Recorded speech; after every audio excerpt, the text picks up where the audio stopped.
Tēnā koutou katoa Ngā Torona o te ao matihiko. Ko Dean tōku ingoa, nau mai hoki mai ki te mawhai. I tērā wiki, i oti ai te tuaono o ngā Terenga o te Kēmu o Ngā Torona. Kua pau katoa te hau i ngā tini hiamo, i te mahi a te whakawanawana, i puta i tēnei Terenga o te hōtaka miharo rawatu o te wā. Mo te rangatira o te hōtaka, kāore he paenga i te Kēmu o Ngā Torona. Ka mutu ko te Terenga tuaono nei, te Terenga i tinoti korikori i te wairua, i te tinana nohoki o te hunga mātakitaki. I roto i tēnei kōnae, ka nganau ki te whakatakoto i Ētehi o ngā mea nui i puta i tēnei tau. Hoi anō e tai mā, e hine mā, kia tau. A rā noa atu ngā kaupapa i puta, me kore noa e whakahuahua i ngā kai reka katoa i horahia ki te tepu o Ngā Torona. Waiho mai o koutou nā whakaaro, o koutou reka ki te paepae kōrero i raro i honei. E rima ngā kaupapa matua ka kōrero tia, wai hoki ka whakahua Ētehi o ngā takunetanga whakahirahira i puta i te Terenga tuaono o Ngā Torona. Tuatahi. He aha i tua atu i te aranga o hone hukarere. No te otinga o te Terenga tuarima i whakapono marika ai tātou katoa ka ramaia no te pōriro a Ned Stark. I te mea hake hoki, kei Castle Black a Melisandre, e mōhio ana tātou katoa, e ahei ana ngā āpotoro o te ariki tūrama, te whakaora, te hunga kua mate. Nā, ka ora ana noa hone, ka mōhio pūau e kore ia e noho hei rangatira mō ngai tū teipō. I te mea, ko aua ture, ko aua here katoa kei runga i ngā toa o tūtei pō, ka makere iho i te wā ka mate ana rātou. Ka mutu, he rautaki pai tēnei aranga a hone, kia pai ai tā hone hukarere kuhu atu ki ngā tau kume kei mua i aia. Tuarua, tō tātou kalisi. Mehemea ko te hokinga mai o Drogon tētehi o ngā takunetanga nui i puta i te Terenga tuarima, me tika taku kōrero koe nei te Terenga i tino whaimana ai a Daenerys Stormborn. Aua wāhanga o te hōtaka i aia i te kāhui Dothraki, ka mutu atu ki tana whakamōti mārika i te kāhui ariki Dothraki ki te ahi kōmau o te ira Targaryen. Kātahi rā te hau tupua o tā Daenerys tū ki te whatitoka o te whare i hui ai rātou ko ngā ariki Dothraki a rā ngā kāo. Ki reira hoki, ki te ai tōna iwi i tōna mana motuhake me he atua i whānau pū i te ahi kāroa o te kāhui atua. Tuatoru. Ko tētehi o aku tino takunetanga o tēnei Terenga, ko te otinga atu o ngā tau kume i roto o King's Landing. Ko era pū rākau i tū ki King's Landing i wainga i te whānau Lannister, me te rangatira Sparrow, te mutunga kē mai nei o te maumau wā hōtaka. I te mea, kua mōhio pūi nai nei ki te weriweri o te iwi mā taratara, arā te iwi waiwai makariri. Kua mōhio hoki tātou te hunga mātakitaki, kua pakaria Daenerys, kua pakiri haere ana taniwha. Ki au nei, he koretaki katoa ngā tau kume, ngā pakanga, o tira ngā hiahia o Cersei mā. Maumau te ripene ki oku whakaaro. Nā.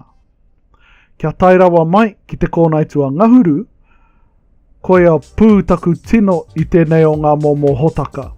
Ka taka te kapa i roto i ahau i te kōnae tua iwa, i te wā i paku kōrero a Qyburn, arā tana mihitara, tana meista, mō Ētehi mea kua huna, engari kua kitea. I taua wāra i timata taku whakapono koe nei te tino aneatanga ka puta i a Cersei. Kua whakarite a kētia e ia, tana take ngaki, kāore e kore ka whakamahia te ahi kākārihi i hunaia ki raro pū o te taone nui. Ka piki te hiranga i roto i ahau i taku ki te ngā atu i te rangatira Sparrow me tana hunga ki te whare karakia o Baelor. Ka mutu, i rongo hoki i te pikitanga haere o te wairua, o te nanakia, o te kino, o te ahara nei o te pūrākau mō Cersei. Aha koa taku mōhio, ka mate marika a Marjorie me tana whānau, koe nei te wā e tino ki te ao, i te tino wairua mō rikarika nei o te wahine O te wahine nei o Cersei, ki oku whakaaro, e hara a Cersei i te tangata pōrangi, kao. I mātua mō rikarika te kino o tēnei wahine i te mea kua whakaritea e nei mahere, e nei rautaki katoa me tētehi hinengaro hāneanea. Nā ko nā i ki kino ai, i aparangi ai te wahine nei.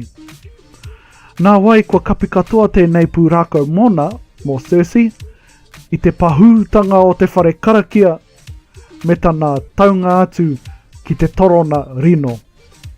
Tua whā. Katoa e nei kaupapa whakamutunga no te kōnae tuangahuru. Me pewhia ke hoki. Nā, hei tua whā mā tātou ka tahuri au ki te aranga ake a Daenerys hei ariki taungaroa mō tana iwi.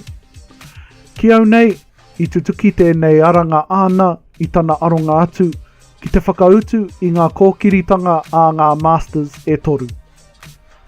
Mo te whakatīkai, mo te āhu ātua, kāore he painga i ngā Masters.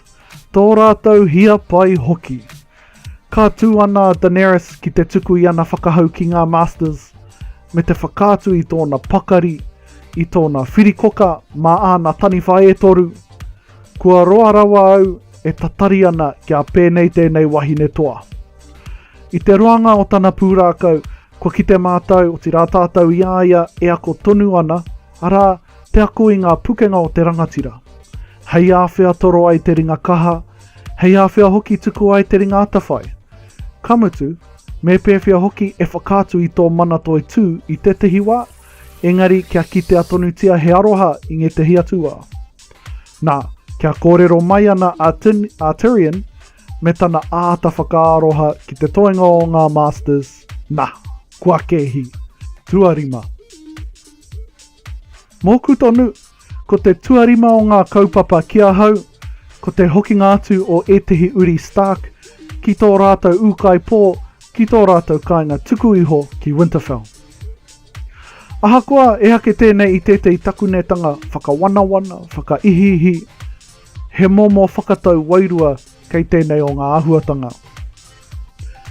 Me mātua mahara tātou, no te terenga tuatahi rāno, te nuinga o ngā tamariki Stark i noho ki wāhi kē.